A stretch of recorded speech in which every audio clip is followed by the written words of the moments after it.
The Silence of Betrayal. Title deeply entwined amid the noise of daily commutes, the clanging of coffee shops, and the never-ending buzz of social interactions. Alex and Rachel were a couple in the busy center of urban life. They seemed to represent the ideal couple on surface. She was an aspiring artist, weaving stories in sketchbooks and painting dreams on canvas. He was a committed marketing strategist, ambitious and driven. Shared laughs, serious conversations, and the ambition of creating a life together fueled their bonds. But under this surface, there was a current of dissatisfaction that neither recognized until it was too late. Rachel started to drift as time ran away in their relationship. Alex first thought his natural path into adulthood would be one of great happiness, but instead he found great loneliness. He saw her frequent absences, late nights, and the telltale indications: an empty ring finger, unexplained phone calls, and the fragrance of strange collages. Day by day, he battled his escalating anxiety and clung to the idea that love could weather any tempest. In this crucible of trust and doubt, Alex decided deliberately not to approach Rachel right away. Confrontation would result in claims, counterarguments, maybe even the breakup of their love. He then chose to see. Understanding character interactions depends much on style. Alex's systematic approach distinguished him as a person who flourished on reason and peace instead of volatility. He developed a mental map of her behavior as he sank farther into his inquiry. Alex started looking at Rachel's nightly activities, social media interactions, and chats with their mutual friends. Every piece of knowledge became a building block. His shift, from partner to investigator, was indicated by this slow change. In his viewpoint, his brain had turned into a quiet courtroom where every morsel of knowledge supported the case he had unconsciously vowed he would win.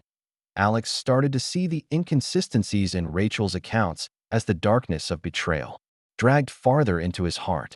She would frequently mention late-night art events, then later whisper of meals with friends, but the specifics never matched. She seemed to be an actor performing a part, but forgetting her lines. Her words and actions increasingly at odds revealed the road leading him to the truth he dreaded to face. In examining her behavior, Alex also realized great truths about himself.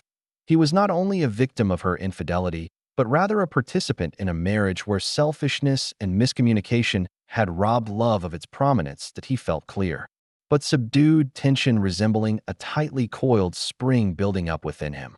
As he quietly gathered his weaponry, waiting for the defining moment to carry out his plan, his heart battled with anguish and doubt.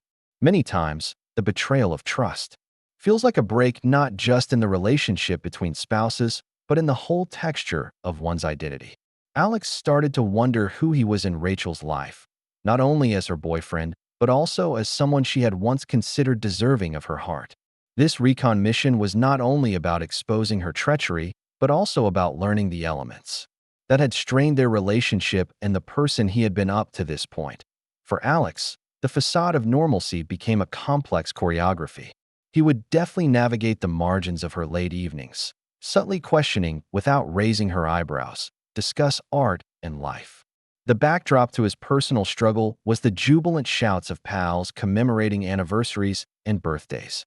Once the cornerstone of their connection, trust became as brittle as glass under the heat of coming disclosure. Their chats had a terrible sweetness. It was like to having intimate dinners while bearing the weight of a far-off cyclone. Every "I love you" shared had an ironic beauty, almost as though it were an art form in itself. Alex counted on the idea that exposing Rachel would not just cure him, but also provide a reckoning for their marriage. An inexorable weight hung on his heart as the months dragged on. A mix of treachery and unresolved love entwined in a rich tapestry. Every single day added complexity to his strategy. He contacted shared contacts, gaining more through informal conversation than what he had discovered in isolation. He approached with almost surgical exactness. Alex started discovering whispers of Rachel's dishonesty through a web of friends and colleagues, finding a name that would haunt him: Adam, a co-worker of hers who had fluently entered their life as friends. The name slithered through his thoughts like a snake, puncturing Rachel's character's last traces of innocence. He gathered proof. A shivering realization came upon him. This was no longer just a personal grudge. He was involved in a protracted psychological chess game. Every action he took drew Rachel deeper into a maze without exit. The excitement of the covert maneuvering started to turn into an unforeseen happiness. The power dynamic had altered. He was in charge while she was still truly oblivious. This felt like reclamation, reclaiming the story her fraudulent actions had taken over, that she was getting back at least partly. Rachel's cheerful attitude and simple laugh became far-off memories buried under layers of treachery and the fear of the certain disclosure. Waiting quietly in the wings of his own story, Alex saw Rachel with a duality that felt strange but emancipating. She hurried away from extended chats about their future, phones gripped tighter in her hands, anxiety replacing the spark in her eyes. She saw the indications of her guilt. Alex grew emboldened, unwinding the threads connecting their narrative. As her secrets appeared to have not quite caught up with her, and she built a new world outside their house, one unbound by the commitments they made. Finally, the day arrived when Alex felt prepared to carry out his scheme.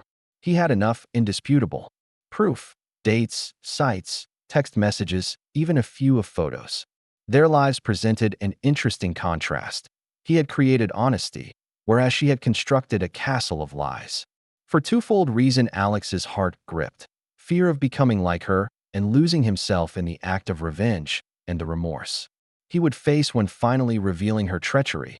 He took a deep breath. But the reality of the silence he had created, that which let him see her behavior and words, made this search of enlightenment feel even more justified. Alex opted for obscurity as he unveiled Rachel's treachery. He wrote a series of meticulously worded emails that would spin like tidal waves through her life. Comrades, family, and even Adam's unsuspecting wife and 039's inboxes had files filled with images, text messages, and evidence of their time together. Every email opened quietly, like arrows slashing the core of her universe. There was a disembodied satisfaction in that, a perverse joy in arranging a play that would develop without him ever being directly involved. Alex's revenge was a whisper heard at the adult hour, creeping on her unexpectedly, not a shout that he had left behind breadcrumbs leading to her collapse. The fragile web of lies she had so painstakingly created would now burst before an audience she had selected to mislead. The effect was rapid. The first shock turned into a reactionary storm as Rachel's life started to fall apart. All while Alex observed invisibly from the shadows, friends learned of her treachery, business alliances broke, and family trust destroyed.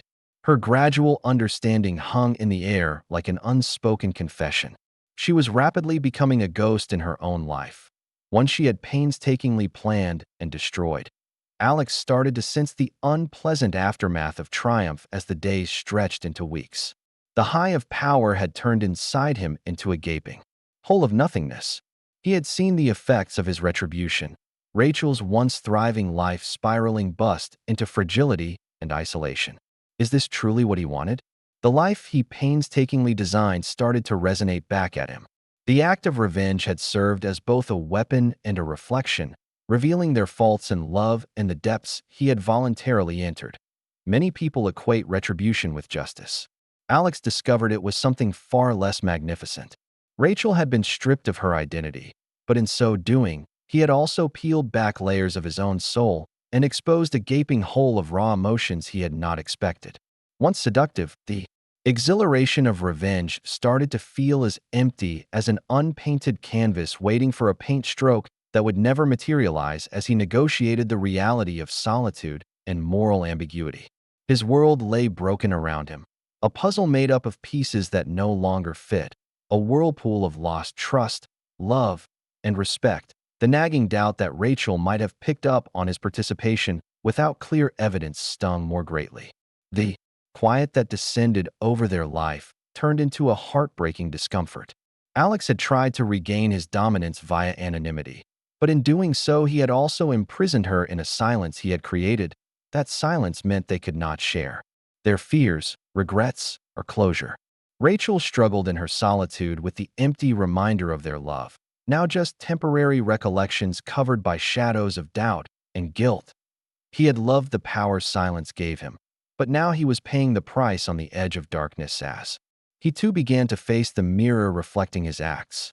What he had first considered as a triumph now seemed like a moral swamp. Alex came to see, trapped in their shared shortcomings, that vengeance was a double-edged sword. It cuts deeper than you expect, and you hardly notice the blood until it, in 039, is too late. Not anymore the architect of their destruction, his guilt turned him into a phantom in his own past, unrecognizable and weighed down by decisions he made under the pretense of recovering self-worth. Alex's path into retribution exposed something far more significant. Often the great power of silence can cover remorse in its hug. And so, in the cacophony of a world bustling around him, he stayed caught by a calm awareness. Love, treachery, and retribution all find their depth in the silence that follows, each echoing louder than the last as life continues on.